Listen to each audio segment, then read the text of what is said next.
I'm traveling in a car. I'm traveling on a plane.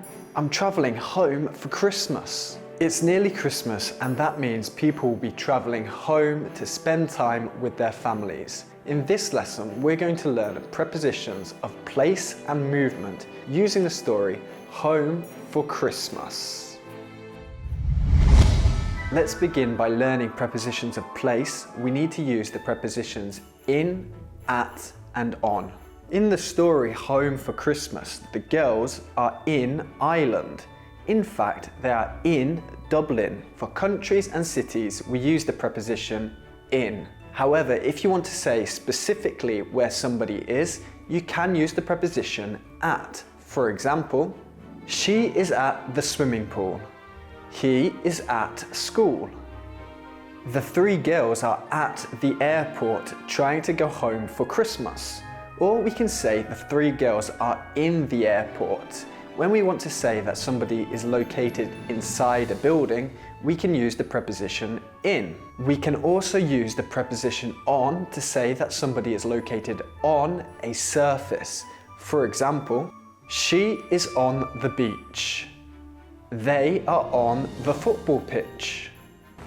I am on the road. Oops, sorry.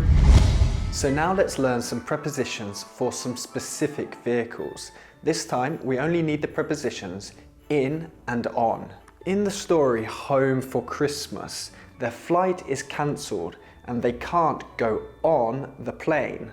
They travel in a car and then they travel on a boat. So when do we use in and when do we use on?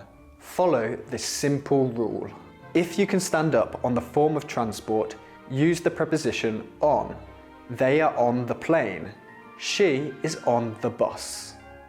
If you can't stand up in the form of transport, use the preposition in. He is in the plane. They are in the car. If you are on the car, it would look something like this. So now we're going to learn prepositions of movement. We're going to learn the prepositions through, along, and across. So in the story Home for Christmas, the girls wanted to travel by plane, to travel through the sky.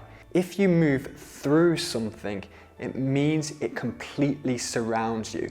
You're inside it and you move through it. For example, a shark swims through the water. They drive through the fog. In the story, the girls travel by car along the road. If you move along something, it means you move in a line, like a road. A road is a line. Let's look at some other examples. He walks along the path.